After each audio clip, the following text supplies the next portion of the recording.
The United Nations, through various resolutions, recognizes the disparate impact that violent conflict has had on women. It highlights the fact that generally women have been left out of the peace processes, reconstruction and stabilization efforts. They recognize the imperative for the full and equal participation of women at all levels, ranging from conflict prevention to conflict reconstruction, peace and security. These resolutions, among a host of others, frame the women, peace and security agenda. Women Voices for Peace, in summary, is that radio show that hopes to attain female gender inclusivity, protection and of course equality. And on that note, today on Women Voices for Peace, we'll be discussing Women and Peace Accords. Good afternoon and welcome to the program. My name is Oludolakpo Adewale, and of course I won't be doing this alone. I have a guest already on the phone to do justice to the topic of today. We're looking at Women and Peace Accords, and right on the line I have Dr. Lydia Umar. She's the Executive Director, Gender Awareness and Trust, GATT. Good afternoon to you, Dr. Lydia. Good afternoon. Good afternoon and welcome to the program. Thank you so very much. I'm pleased to be on the program. Definitely. All right, we engage. Inviting me. We engage you on the program. Thank you very much. All right, let's look at the topic in context. Peace treaty or peace accord can be said to be an agreement between two or more hostile parties. Peace accords usually happens between countries or governments, and that signals the end of the state of war between two parties. History has it over 3,000 years ago that Ramses II, now we're talking about the Egyptian pharaoh, and the emperor Hattusilis III concluded one of the oldest peace treaties in history of the world. The peace treaty ended the Egyptian-Hittite war that lasted more than 80 years, and that's really a long time for a war to happen. Since then, thousands of peace accords have been signed at different fora and of course conventions and platforms. In the early 2000s, a global plan of action to combat trafficking in persons was reached, and that was actually designed to combat trafficking. But sadly, human trafficking is still a scourge in our world, and it affects men, women and of course children, with women and children being the worst hit in this human trafficking scourge. Human traffic agents still subject women to untold hardship and traffic them from countries like Nigeria, Ghana and Libya to European countries via inhuman means. You need to watch some videos about how they transport all those people, and you'll be saddened really at the turn of event. Peace accords really cut across every sphere of our life, and it permeates everywhere, even in sport. For instance, in 2014, a peace accord signed at the Convention of Manipulation of Sport Competitions in the Council of Europe was designed to actually combat match fixing in sport. So all this and many more we'll be looking at today on the program. We're looking at peace accords and women, how peace accords affect women. What is peace accord really? That's what we'll be looking at on the program, Women Voices for Peace. You can also be part of the conversation this afternoon by calling 07000 917 917 090 256 25455. Those are my numbers, and you can call me up on those numbers. You can also send a text message to our WhatsApp line 0703 1756 537. Again, 0703 1756 537. The phone lines are open, and of course you can also reach us on social media. We're very much social. You can go to our Twitter handle at WFM917, and of course on Twitter as well as on Facebook. So the phone lines are open. Let's get talking on and as we discuss women and peace accord. But I would like to start with my guest this afternoon, Dr. Lydia Umar, and talking about peace accords. Let's start from the basics. What's the relationship between women and peace accord? What's the connection between both topics or both words, so to speak? Okay, thank you very much. And I'd like to say here that the connection is that the peace accords are designed to treat or to prevent, for example, violence. Okay. And we also know that women are also exposed to violence at various times. And the peace accord that comes to mind immediately is that of 2019. In fact, let's go back to 2015. Okay. The peace accord that was signed between political parties in Nigeria here. Specifically, that peace accord was facilitated by the National Peace Committee, you will recall. And if you ask me the role of the women in that peace accord, I will say that women were largely absent. Because even on the peace committee, the National Peace Committee women are absent. I know of about 3 or 4 states also that have set up National Peace Commissions. Very few of them have women on the commission. So I would say that the relationship is a very loose one. Women are just like onlookers because they neither are participants or beneficiaries. And why I say they are not beneficiaries, yes, they are human beings, and whatever the peace accord agreements are, they are supposed to affect them. But I want to say here that they do not benefit on their specific issues. I'll give you a good example. The peace accord that was signed in 2019, just before our elections, it was in December 2018. That peace accord said it was meant to refrain from campaigns, a lot of enticement, either abuses around religious, ethnic, tribal sentiments, or profiling of people. But I would say that there was nothing specific to benefit the women, because during campaigns, the major challenge for women is that they are faced with gender-based violence, election violence, but gender-specific violence on them. And so we expected to see that from refraining, they were supposed to mention specific issues that will benefit women, children, youth, and so on, but that was largely missing. So if you ask me, I will summarize by saying that the relationship between accord and women is that women are distant beneficiaries. They are not participants. They just barely benefit from a distance on the agreements that are made. And that's a call for concern right now. 14 minutes past 3. The program is Women Voices for Peace, and of course you can be part of the discussion by calling 07000 917 917 090 256 25455. Are there particular areas that you want to raise questions or observations? Feel free to call us, and of course you can send text messages to talk about the topic of the day. You can send text messages to 0703 1756 537. Today we're looking at women and peace accords. We're looking at women's participation in fostering peace in different communities, societies, and the country at large. That's what we're looking at today. And of course, our guest has been Dr. Lydia Umar.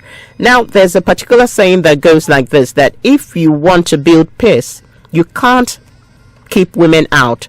How do we now involve our women in peace building processes? Yes, this has been found out to be true that if you want not just peace but sustainable peace, the women cannot be absent. Why is that so? One, women are part of the society, they are part of the community. They can also be perpetrators of violence. They can also be peace builders.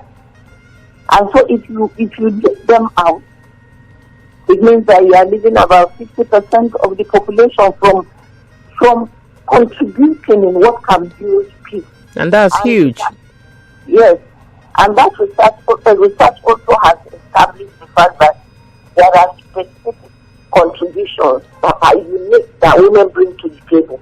All right. So once the women are missing, those perspectives are lost.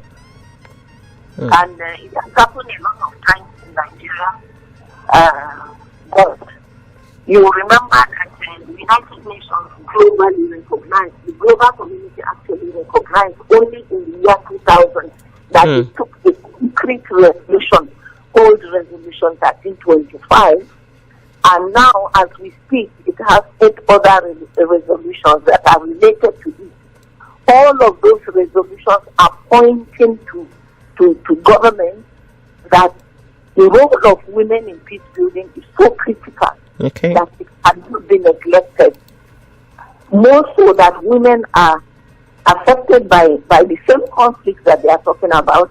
And so when solutions are sought after, that those who are affected by those conflicts should not be left out of them. And that is largely the women. Now, why do you think that is so? Why are women left out of negotiating tables? Because they've been celebrated as a gender that actually contributes well to preventing and resolving this conflict in the first place. Why is that so? Why are they left out of the negotiating tables? Those countries that leave out women from the negotiating tables are doing that because largely those societies are patriarchal. They are always seeing things from a male perspective. It looks awkward to them to see women participating in anything. That's the first thing. The second thing is that some people look at conflict resolution, security issues as if they are hardcore issues that women cannot have a say in. But the reality is that anybody that is affected, anyone that is affected by conflict should be able, and women are very able to contribute their quota to peace building.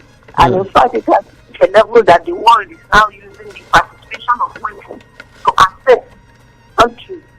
It's like an index now. For countries of the world. Yeah, countries of the world. Because the more women you leave out, the less they participate and the less you score on your developmental index. One other thing that makes it impossible for women to participate in most cases is the existence of violence. Violence, okay. That's a critical point to raise. Violence abounds in many countries of the world.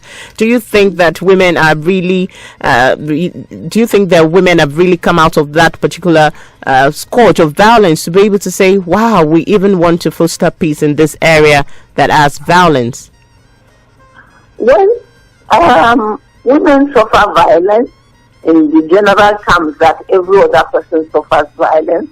But I'm being specific on the gender-specific violence. Okay. Like during crisis, during conflict, during war, you know how women are used to settle scores. You know how women are violated and how women are used as sex slaves. So in that case, women are doubly affected because they are now suffering the effects of violence, but at the same time they are also suffering because they are women. Yes. I would like to also add here that because of the absence of women on the table, a lot of women's needs are left out, especially during humanitarian response.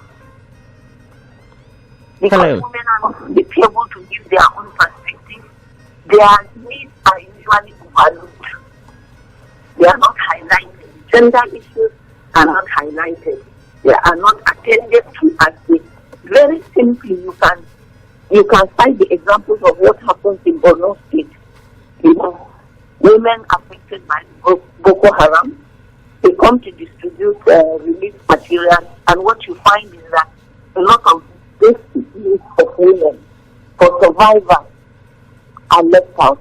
A woman has her menstrual period every month, and she's in that IDP camp, internally displaced camp. First of all, maybe there is no provision for her for private washing, bathing, taking care of herself.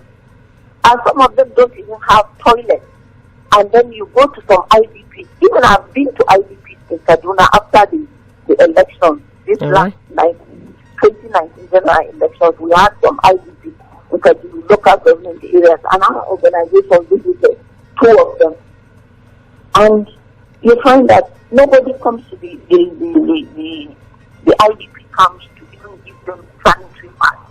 Wow. They we are not giving. Most of the things that are given are the general things. You need mattress, you need some rice, some oil. Nobody talks about the needs of the menstrual hygiene. So I think that is the case why women must be on the negotiation table so that they can bring in their own perspective. Now, it has been found that cases of abuse, just like you mentioned, sexual assault and human trafficking, they are on the rise in countries where peace is hard to come by. What's your take on that? Sexual abuse is very, very rampant. In fact, if you carry out research, even in IDP, or even during normal times when we say there is peace, women suffer a lot of sexual violence. And that is why for our organization, Gender Awareness Trust, it was so critical for us to push for the passage of the VAP bill, the Violence Against Persons Prohibition Bill. Okay. And for almost 2 years we did that, and we got it signed into law in December 2018.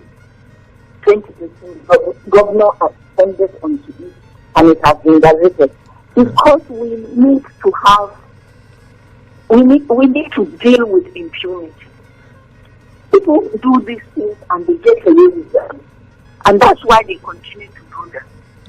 You know, can you imagine in a camp where women are already vulnerable because they have lost their means of livelihood, they have lost their home, they've lost their close relations.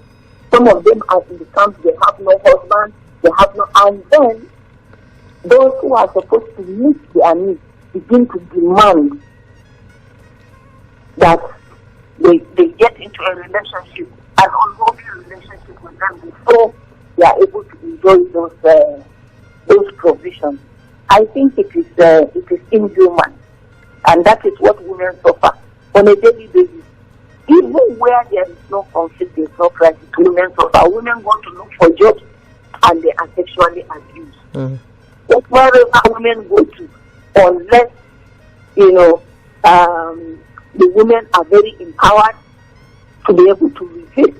And you know that poverty is very rampant now. And we hear that poverty wears a woman's face. So when there is poverty, the vulnerability is very high. Yes. Yes.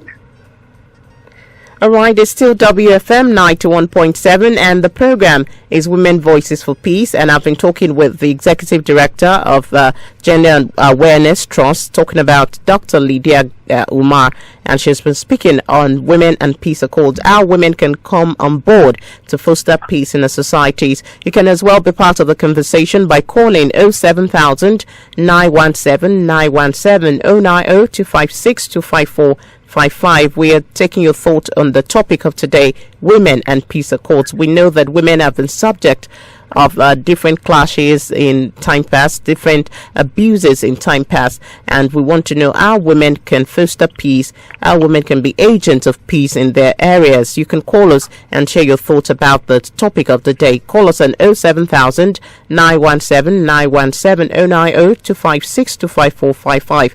And just so you know, comments on this program are being relayed right now on Twitter. You can go to our Twitter handle at WFM917, and you can post your comment under some of the points that Dr. Lydia Umar has been raising, and it's being posted on our Twitter handle right now at WFM917. Please make your comments known on this post, and definitely we'll read your post this afternoon. 25 minutes past 3. The program is Women Voices for Peace, and the station is WFM 917. Let me go back to the discussion real quick right now. Okay, let's talk about peace accords. They've been signed at different conventions, but implementation seems to be a real big deal right now. It looks like it's still a critical issue. What steps do you think a country like Nigeria needs to take in implementing existing peace accords? I would like to focus on our peace accord, which was not done in Nigeria. I'm going to give the resolution 1325, which is the document that recognizes the differential impact of conflict on men and women, boys and girls. For the first time, it was acknowledged that women have a role to play All right. in peace building, and women have a role to play in development of nations. And that's why the peace building goes hand in hand with women's political participation and their role in their participation in decision making and leadership. I want to say that it has to be an intentional decision by government. It's not sufficient for government to go and sign onto treaties. It's not adequate for government to bring. I'm glad to say that at least Resolution 1325, which is the Women, Peace and Security resolution, Okay. the first one, once the Nigerian government signed onto it, I'm glad to say that it was now the Federal Ministry of Women Affairs, supported by a lot of UN agencies, were able to get some consultants to develop the National Action Plan, which is the first step in implementation. I happen to be one of the consultants, 4 of us, and we developed a National Action Plan for the implementation of the Women, Peace and Security Resolution. That was 2013, and it had a 3-year lifespan. When it expired, another 6 consultants now had to be, I was part of it. So we developed a second map. Now, the issue that you have mentioned is that of implementation. It is not enough to develop the National Action Plan and put it on the shelf. There must be committees that are monitoring the implementation. All right. It's an inclusion of every sector of society to participate in promoting the National Action Plan. Because if you check it, there was a section where responsibilities were assigned to all sectors. Security sectors have what to do to promote the participation of women in peace building. Government at the federal, at the state, at the local government have their own roles to play. Civil society organizations have their own roles to play. But I think one of the things is that we need to popularize the documents more. And probably, like my organization has led in the process of translating the resolution 1325 into the Hausa language. And I'm aware that one in Lagos, the West African Network for Peace, has also translated into like 3 other languages. And it's broken. That's a way of popularizing it so that women and everyone at community levels are aware, of the provisions of 1325 and the way, the direction Nigeria wants to go. And then they can see into it. But I'm happy to say that there are organizations, especially civil society organizations, that have continuously, since the setting up of that, since the adoption of the resolution 1325 in October 2000, they have consistently engaged. And I need to mention here that UNOWA, the United Nations Office for West Africa, has been working with what they refer to as the working group for women, youth, peace and security. All right. In West Africa and the Sahel. So they have representatives in each of the 15 countries in West Africa. Okay. And they have been pushing for the agenda for the women, peace and security involvement in ensuring that the 2030 agenda of sustainable development goals are achieved. Okay. And they are not the only ones. There are others, like there is the Noxweco, there is WANE, there are so many organizations, women organizations, and of recent, just about less than 2 weeks now, Christian Aid, in collaboration with civil society organizations, launched what they call Women Humanitarian Forum. The Women Humanitarian Forum is supposed to target the post-conflict situations of women. Of course, it was established that women are usually the first responders. But now we need to organize, and we need to really get to those women and children and other vulnerable groups, people living with disabilities. All right, Yes, and we continue to push for more inclusion of women and of course people with disabilities. It's 29 minutes to 4, and the program is Women Voices for Peace, and the station is WFM 91.7. You can be part of the discussion this afternoon.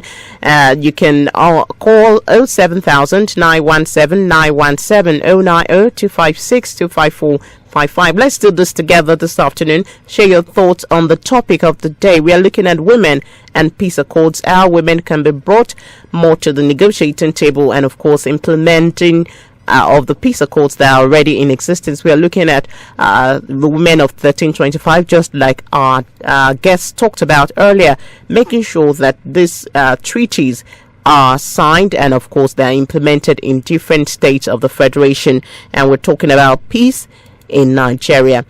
You can call us and send your messages to 0703 1756 537. You can also go to our Twitter handle and see some of the comments made there and post your comments as well. We'll definitely read it on the program. The Twitter handle is at WFM 917.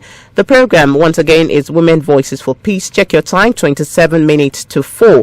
I'm still very much with my guest for today, Dr. Lydia Umar. Now we've seen at different times we've seen communal clashes happen in Nigeria. How can this country bring more women on board to resolve this crisis among warring parties? Okay, like I said, it has to be intentional. Unfortunately, Nigeria has gotten to a stage where they think that tokenism is all that women need. If it is a peace committee, there's just one woman on it. Whatever it is either total exclusion of women or tokenism, where you have just one. And voices of women are not heard. I think that the way they can bring on board women is to take a deliberate action to implement all the peace accords. All right. Nigeria has signed on to. That is one thing that we can do. It is also possible for them to bring on board women when, for instance, at the local government areas or at the community level areas, the women themselves are involved, community engagement. Like if you're having a training, or you are having workshops, or you are having town hall meetings, it is very critical that women be part of it. And not just to go to the town hall meetings, because I am aware of some town hall meetings where a few women were invited, but they were tailored as to what to say. So it's scripted. In support of government. And those that were not engaged in that manner, they were not called to speak.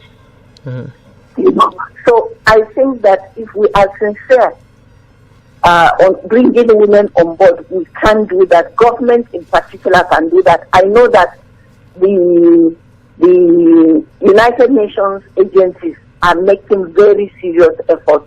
The UN Women, they have a lot of, in fact, they were engaging like 3 states on a specific project that they call Women, Peace and Security. You had also the NSRP, Nigerian Security NSRP, a reconciliation program. That one also worked in 8 states, and they were working specifically to build the capacity of women to be able to effectively engage and dialogue between conflicting parties. And currently, in fact, it is ongoing now. The UNDP, United Nations Development Program, is engaging women and other stakeholders but they are specific about women's participation. All right. Another stakeholders in 6 communities of Taraba, Nasarawa, and Benue. And this is at community level. So I would like to say that, yes, government is doing its own part, but government should, especially at the state and the local government level, they should engage more with the women, you know, just like the UN agencies are doing. They should engage more with the women. All right. The women are even organizing on their own, you know, like ONEF has chapters in all the states, and then there is the working group for UNOWAS that we set up last year. We also 14 of the states, and I'm telling you that the campaign that we had about the Nigeria women work for peace, all right, was extremely successful, because in those 14 states, the women really were visible, and they campaigned about a peaceful election. That women are tired of having violence during elections, and I think that the women are taking the lead, but it is important that government should do more. Yes, and we continue to sustain that effort. 23 minutes to 4. This program is Women Voices for Peace, and of course, the station is WFM 917. You can be part of the conversation this afternoon. Let's talk about women and the involvement in peace accords processes that lead to peace in warring communities. Whatever you have to say about peace accords and women, please have your say this afternoon. 07000 917 917 090 256 25455. Share your thoughts with us on the topic of the day. We're talking about women and peace accords, and that's our focus for today. You can also send your text message to 0703 1756 537. The comments on social media are also open. You can send your comments to at WFM on Twitter, Instagram, and Facebook. WFM 917. Talking about women and peace advances, women leadership in non-violent movement opens a diverse repertoire of creative tactics. In Liberia, women organize sit-ins and withheld sex from their partners to pressure the government and rebels to end factional fighting. In India, let's cross over to India. Hindu and Muslim women laid down in the streets to shame men into halting inter-religious violence in their communities. Women have led non-violent protests and actions over the years, but their action is often overlooked by repressive forces that see it as less threatening. This enabled the growth of Argentina's powerful Mothers of the Plaza de Mayo protest back then in the 1970s, and that was against military rule and forced the disappearance of their children. In Poland, a decade later, it facilitated women-run underground networks to hide leaders of the Solidarity movement from government arrest. We also have the Aba protest right here in Nigeria, and of course how this colonial masters and of course the government of the day were held to actually get accountable. The women didn't want to be taxed on some of the things, and we've seen different women coming together to ensure that peace reigns in different situations. Now let me come to you, Dr. Lydia. With such peace advances from women from various parts of the globe, how can our women unite and fight for a place in peace negotiations table? Okay. Let me just add two that are very critical. I think that I think we need to Hello, Dr. Lydia. Can you hear me? I'll like you to kind of put your earpiece close to your mouth so that we can hear you properly. Thank you. Okay. All right. Thank you. Thank you. So what I was saying is that I need to add two more examples to those ones that you raised. Okay. So that we bring down the point home. You remember the Niger Delta. The Niger Delta, the women had come out and they demonstrated. I think there is a book that was published by either 21 Days Siege or something. The women sat outside the oil companies until their demands were met, so we are guaranteed and we are. So I think that even in Nigeria we have had situations, not to mention the Aba women riot. That one is old, it's a long time, but the Niger Delta one is not that long. Then there was this one in Liberia, where at that time I was a board member of the West African Network for Peace at the regional level in Accra. And I remember the women, the West African Network for Peace women in Liberia specifically organized and sat during the meeting of all the heads of state, the African heads of state.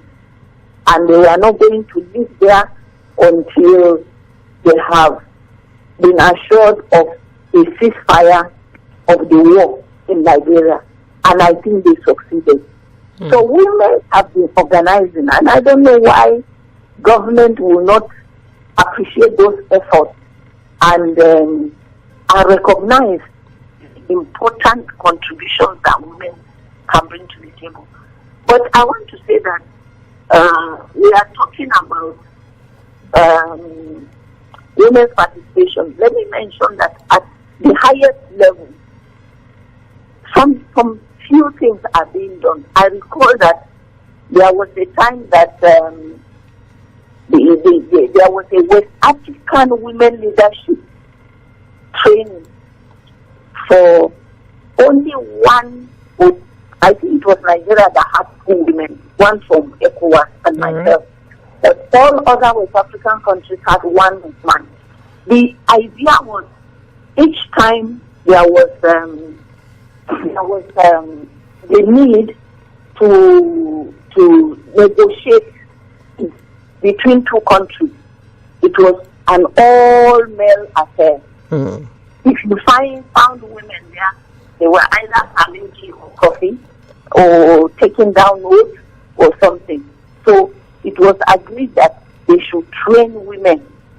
And that training was supposed to be in 3 phases. One was in Abuja, and that one took place.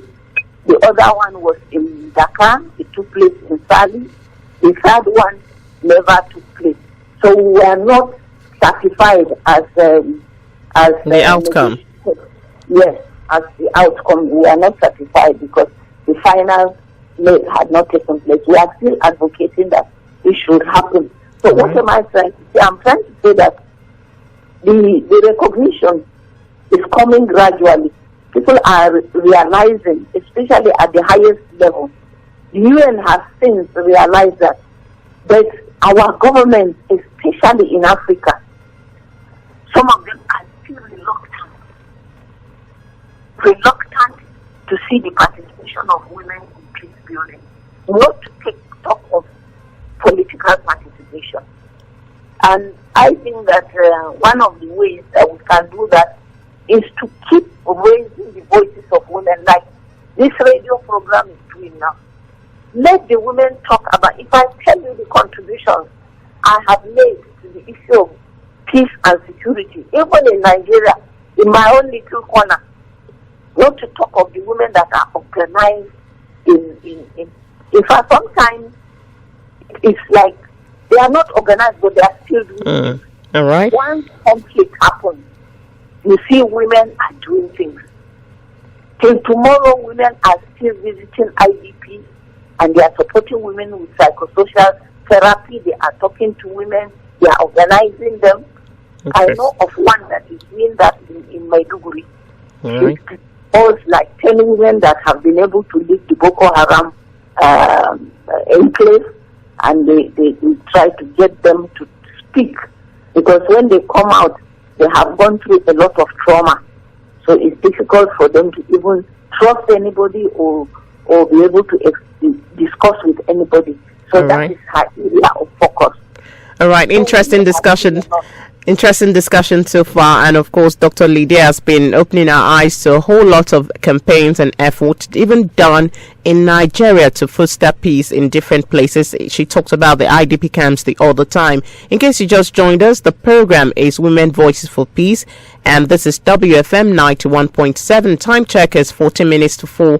We're looking at women and peace accords today, and we're looking at how women can be agents of peace and how they can be brought to the negotiating table and of course implementing peace treaties and peace accords in different countries of the world. But we're looking at Nigeria because that's where we are. You can be part of the discussion this afternoon if you want to talk about peace accords and how it affects women. If you are an agent of peace, even in your community, what have you done to make sure that peace reigns even in that estate that you belong to? What have you done to ensure that you are a voice for other women, you're a voice for other people, you're a voice for other youths, women, men and girls coming together to ensure that peace reigns in that community that you belong to? Call us on 07000 917 917 090 256 25455. You can also send your text message to 0703 1756 537. Now let me come to you, I guess, Dr. Umar. How can women leverage their organizing prowess? Because we've seen that women can organize a whole lot of things. We are good event planners, so to speak. How can we organize? How can you use our organizing prowess to build non-violent movement that provide ways for ordinary citizens to address their grievances and injustice? Okay. Let me first start by saying that sometimes we focus so much on adults, and some of them already have some very solid mindset about working with women. So what we need to also do is to divert our attention also to the younger ones, the youth, like our organization now, the working group on women, youth, peace and security for the West Africa. All right. We are encouraging the youth. We have them as members. In fact, when they celebrated the International Youth Day, some of us were in attendance. We need to work together with the youth. In our organization, Gender Awareness Trust, we have worked in schools,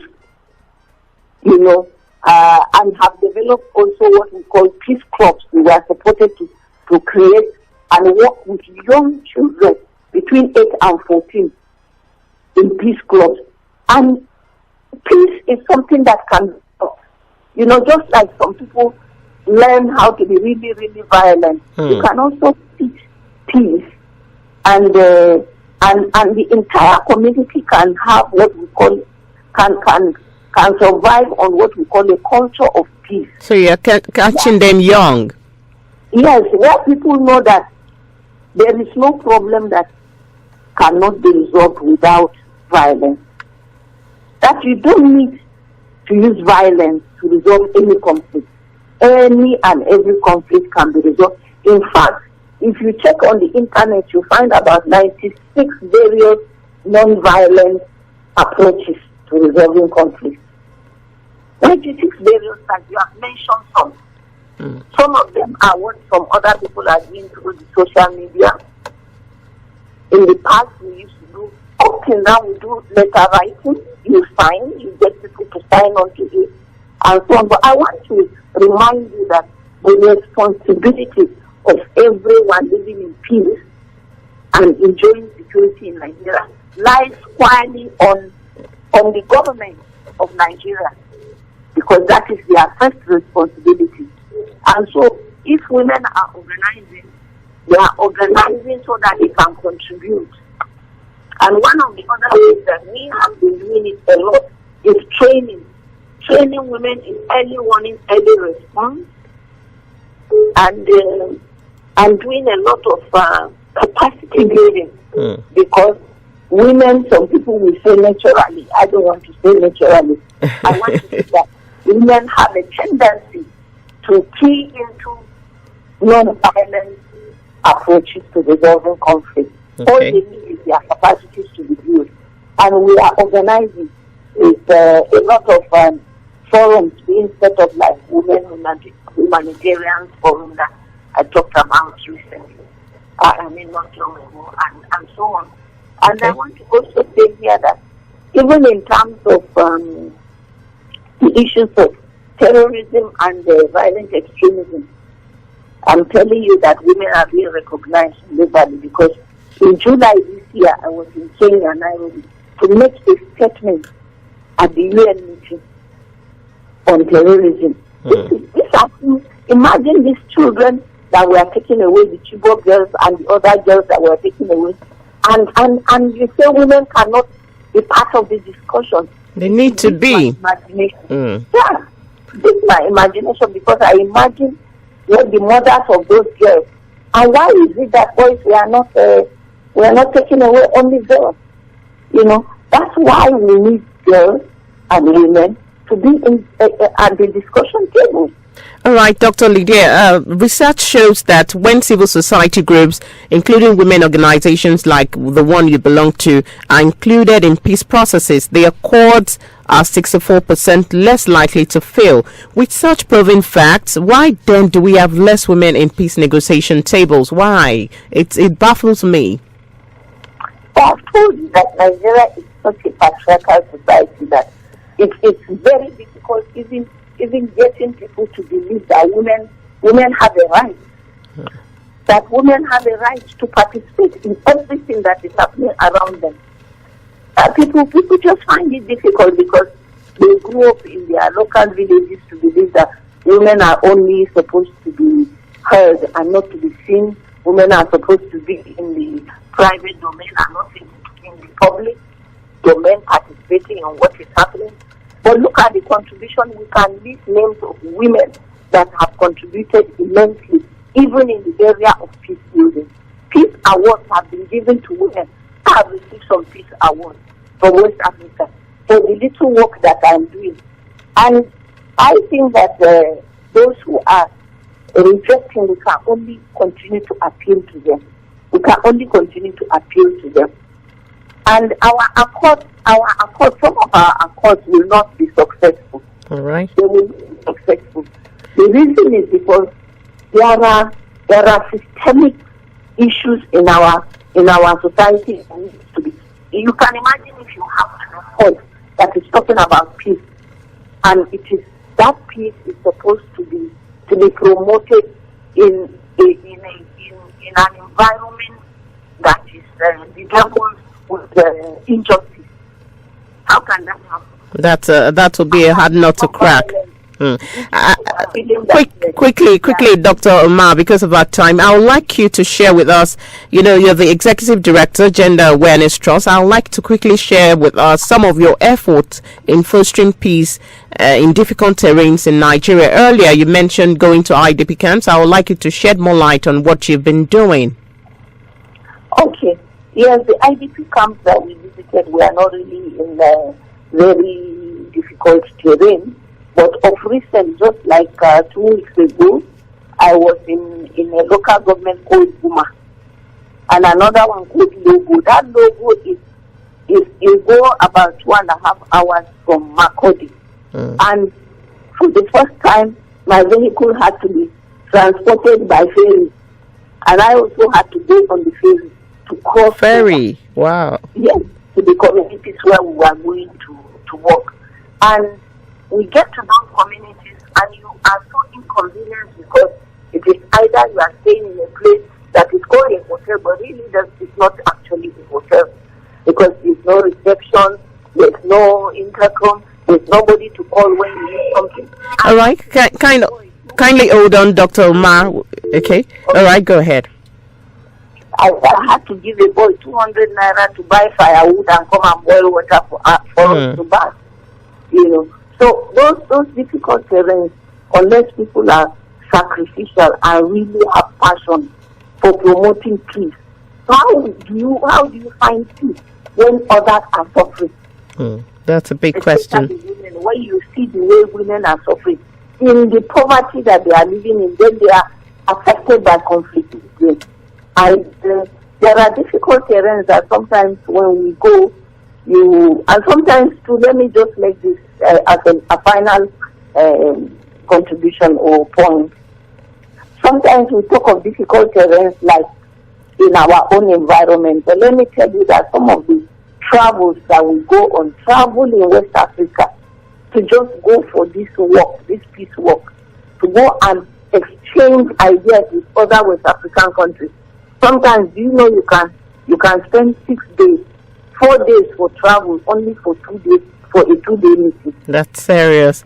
And it's very difficult at the airport, and you just hang around, and it's also but with the passion, you just have to keep going. And that is the passion that drives us, even on WFM 91.7. I want to say thank you to my guest for today, Dr. Lydia Omar, the Executive Director, Gender Awareness Trust. That's GAT. Thank you very much for joining me on the program. Thank you very much for the opportunity. And do have a lovely evening. And you too, I appreciate it. All right, that has been our guest for today, the Executive Director, Gender Awareness Trust, GAT, on the program. Women Voices for Peace. Women have shown that their presence in peacemaking improves any peace process, and that's what our guest emphasized on the other time. Through insistent grassroots activism, they have shown that they will ultimately achieve that presence. It's against this backdrop that the Women Voices for Peace have come to provide a framework for the protection of women and inclusion of gender perspective in peace-building activities. Women Voices for Peace is sponsored by WANEP, West African Network for Peace Building, with support from the Norwegian Agency for Development Cooperation, NORAD, Women in Peace Building Network, WIPNET. Women Voices for Peace holds every Tuesday on Women Radio WFM 917 by 3 p.m. And in this respect, I want to say thank you to my producers, Chaos Okeze, Blessing Kale, and of course, Anthony Damedia. Thank you very much for doing a fantastic job in putting this program together. My name is Oludolapo Adewale. Let's make it a date, same time, same station next week. God bless you. WFM 91.7.